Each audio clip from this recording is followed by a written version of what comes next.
तो हमारे साथ हैं श्री आलोक रंजन जी, जो एक स्टेट में सबसे हाईएस्ट पद होता है आईएएस ऑफिसर का, तो चीफ सेक्रेटरी सर रहे हैं। तो सर, सबसे पहले तो you have been an alumni of IIM and you have also been an IAS officer. तो इस महिला दिवस पर जो फीमेल एस्पिरेंट हैं, जो आईएएस बनना चाह रहे हैं, जो कैट क्वालिफाई करना चाह रहे हैं, तो उनके लिए क्या कहेंगे आप? नहीं, मैं तो कहता हूँ कि बिल्कुल महिलाओं को अधिक से अधिक सिविल सर्विसेज में भी आना चाहिए और साथ साथ कैट में भी आना चाहिए।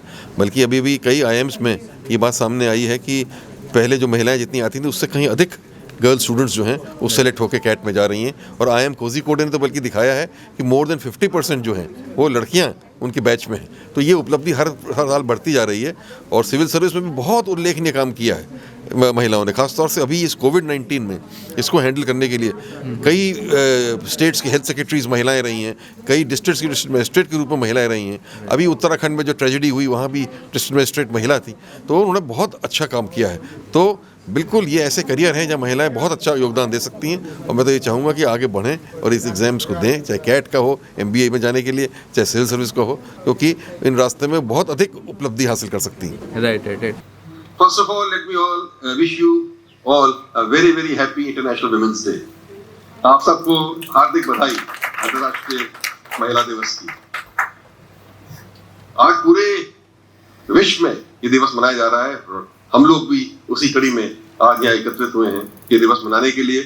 और कुछ महिलाओं को जिन्होंने अपने अपने क्षेत्र में उल्लेखनीय उपलब्धि हासिल करी है, high level of achievement in their areas, उनको आज हम लोग ऑनर करेंगे यहाँ पे आप लोगों के सामने। और मैं समझता हूँ ये जो हम लोग अवार्ड दे रही है, जो संस्था है, जो सीमा है, लखनऊ यूनिवर्सिटी है, UPSIDA है, अन्य इसमें जो स्पॉन्सर्स हैं, दे आर फीलिंग ऑनर्ड कि आप लोगों को इस तरीके का अवार्ड देकर आज गौरवान्वित वो महसूस कर रहे हैं। इंटरनेशनल वुमेन्स डे के बारे में बहुत कुछ आपने पढ़ा भी होगा। आज समाचार पत्र पूरे भरे पड़े हैं महिलाओं की उपलब्धियों के बारे में, महिला सशक्तिकरण, वुमेन एम्पावरमेंट के इशू को लेके, वुमेन सिक्योरिटी के इशू को लेके, वुमेन अचीवर्स के बारे में। तो सबको मालूम है क्या हो रहा है, व्हाट इज हैपनिंग। लेकिन आप देखिए, मैं तो कुछ 2-4 बातें आपके सामने रखना चाहूंगा, बहुत लंबी स्पीच भी नहीं देना चाहता हूँ। मैं ये कहना चाहता हूँ कि एक तो मेरी अपनी धारणा रही है कि अगर वुमेन को हम एम्पावर कर सकें, वुमेन को हम मेन स्ट्रीम में ला सकें, देन अपने आप में जो हमारा सोशल, इकोनॉमिक और पॉलिटिकल डेवलपमेंट सभी है पूरी कंट्री का, हमारा अपने आप में ही आगे बढ़ जाएगा। कोई और चीज करने की आवश्यकता नहीं है। अपने आप में एकमात्र इसी चीज से जो है पूरा विकास हमारे प्रदेश का जो हो जाएगा। उदाहरण के लिए लीजिए सोशल डेवलपमेंट, सामाजिक क्षेत्र में लीजिए।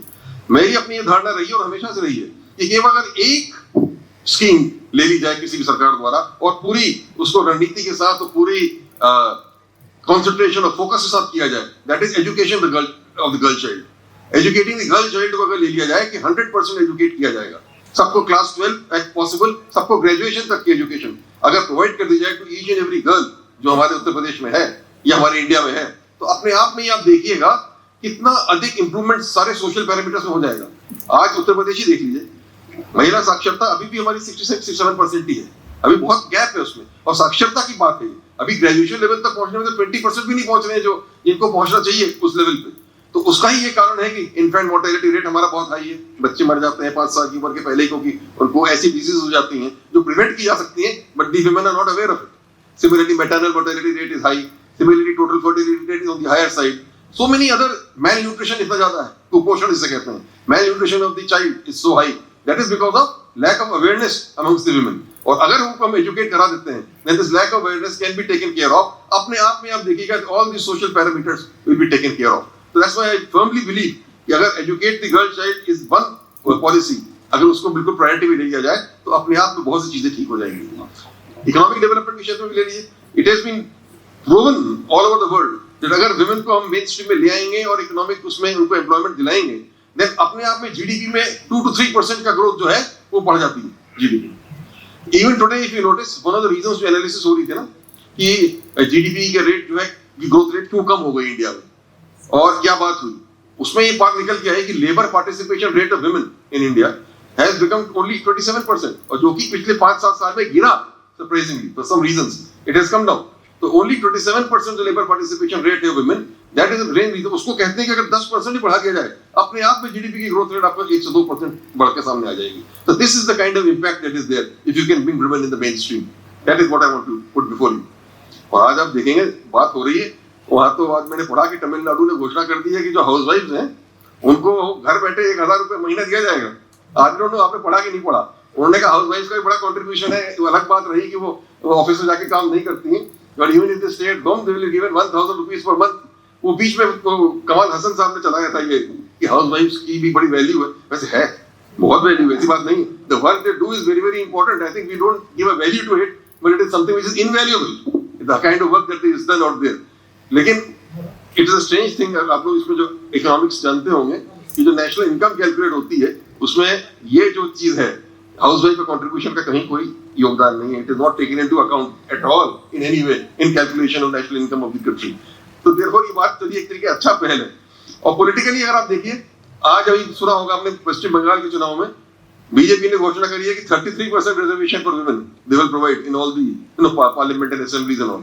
तो उधर असम में कांग्रेस ने घोषणा कर दी है वी विल प्रोवाइड 50% रिजर्वेशन। तो अब वो एक अब होड़ लगी हुई है, कितना कोई 100% में रिजर्व कर दे तो आदमी कहां जाएंगे, I don't know. But the point remains that they are saying कि इस तरीके की बातें होने लगी। अच्छा, मेरा भी अपना इससे बड़ा अनुभव है कि उत्तर प्रदेश में भी बहुत दिन पहले पंचायतों में 33% रिजर्वेशन कर दिया गया था जमीन का, ग्राम प्रधान एंड ऑल दैट। तो जब मैं डिस्ट्रिक्ट मजिस्ट्रेट हुआ करता था तो बड़ा इंटरेस्टिंग चीज हुआ करती थी। जो मुझसे मिलने आए बाहर, तो जो कार्ड अंदर आता था उस पर लिखा रहता था कौशल कुमार प्रधानपति। तो मैं समझता थी प्रधानपति कौन सी चीज है। मैंने रियलाइज कि प्रधानपति अपने आप में एक इंस्टीट्यूशन है। तो जो सीट रिजर्व हो गई वुमेन के लिए, तो वो उसकी वाइफ खड़ी हो गई, वो जीत गई चुनाव। लेकिन अब प्रधान हस्बैंड कैसे पीछे रह जाए, वो साथ साथ चलते थे। तो वो मिलने उनके साथ साथ आएंगे, जो कार्ड भी भेजते थे अंदर, तो वो उन्होंने अपना नाम ही प्रधानपति कर दिया था, फला फला प्रधानपति। तो वो प्रधानपति लोग सामने आ जाते थे, वही बात क्या करते थे। तो अगर आपने पंचायत सीरियल देखा है, इसमें नेटफ्लिक्स में चल रहा है, you will notice the same story there. वो लेडी प्रधान है, लेकिन उसका हस्बैंड ही अपने आप को प्रधानपति कह के he is running the show. तो हमने कई बार मैंने उनसे कहा भी, महिला, मैंने कहा प्रधान जी मैंने कहा आप क्यों बोल रहे हैं, प्रधान जी आप बोलिए ना। I used to ask the lady, but the lady जो थी उस समय शुरू में बहुत संकोच करती थी, घूंघट गाड़ लेती थी, बोलती नहीं थी और वही बोलता रहता। बट इसका फर्क कितना पड़ा, with in 5 years I notice the big change. 5 years के बाद मैंने नोटिस किया कि वो लेडीज बोलने लगी, गांव की समस्याओं के बारे में बात करने लगी, जागृत हो गई, अवेयरनेस उनके अंदर आ गई। अब नो लॉन्गर दैट प्रधानपति कॉन्सेप्ट अब ज्यादा है, अभी भी है, पर उतना ज्यादा नहीं। अब विमेन जो जीत रही है, इलेक्शन जीत के आ रही है, they are vocal about what they want. तो एक तरीके से ये चेंज आया। तो ये चेंज आता है, अगर हम विमेन को एम्पावर करेंगे तो अपने आप में ये चेंज जो है वो निकल के सामने आएगा। ये बात मुझे कहने की है, इसको देखने की बात है। That is what we should aim for on this occasion of the international women's day. हर क्षेत्र में विमेन अचीवर्स से किस किस का नाम नहीं ले रहे हैं अभी, चाहे आप बैडमिंटन ले लीजिए, साइना नेहवाल या पीवी सिद्धू से लेके आप चाहे बिजनेस में ले लीजिए, एंटरप्रेन्योर्स की उसमें ले लीजिए, चाहे आप फिल्म में ले लीजिए, चाहे आप एकेडमिशियंस लीजिए। अभी मार्स की लैंडिंग के बारे में बात आया था, वो जो लड़की है वो इंडियन ओरिजिन की, she was Swati Mohan, I think was the name of, she was guiding everybody about the landing of this US spacecraft in Mars. Even बड़ी उसकी बात है लखनऊ यूनिवर्सिटी के लिए, आई थिंक सुमेश्वर जी, बड़ी उसकी बात है कि doctor Ritu Kardayal, who was the person who was the chief in charge coordinator और हमारी जो मंगलयान मिशन एंड जो मून वाला मिशन था, she is a student of Lucknow university, MSc physics from Lucknow university, Ritu Kardayal, and she achieved that level where she was in charge of the ISRO space mission. तो बहुत achievement है, not enough time to recount all of them. लेकिन इतना ही कहना है कि आज बहुत अच्छी बात है कि आज कई वुमेन एंटरप्रेन्योर्स यहाँ पर हैं, इनको ऑनर किया जा रहा है। कई वो हैं कल्चरल आर्टिस्ट हैं, कई और एरियाज में टैलेंटेड लोग हैं जिन्होंने अचीव किया है।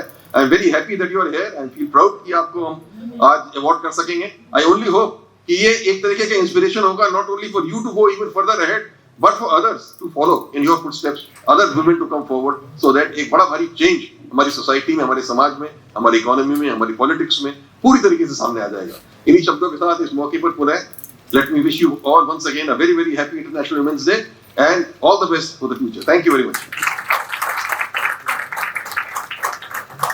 सो सर काफ़ी सारी चीज़ें करी गई हैं महिला सशक्तिकरण को लेकर, या आज हम लोग काफ़ी सारी चीज़ों के बारे में बात करते हैं, बट कहीं ना कहीं अभी भी काफ़ी कुछ किया जाना बाकी है। तो क्योंकि आप एक चीफ सेक्रेटरी रहे हैं, तो आप अगर कुछ सजेशन देना चाहें जो गवर्नमेंट है या जो और अदर एजेंसीज है, तो आप उनको क्या कहेंगे? नहीं, मैंने तो आज जैसे अपनी बात रखी कि सबसे महत्वपूर्ण इशू है education of the girl child. तो महिलाओं की शिक्षा के ऊपर सबसे उच्चतम प्राथमिकता दी जानी चाहिए और सभी महिलाओं को ग्रेजुएट स्तर तक पढ़ाना चाहिए। अगर वो ऐसा होगा होगा तो आप देखिएगा समाज में बहुत ज़ोर से बदलाव और परिवर्तन आएगा और उन्नति की प्रगति पर रास्ते पर समाज चलेगा। जी जी जी, तो ये थे समाचार Shri Alok Ranjan sir, thank you so much.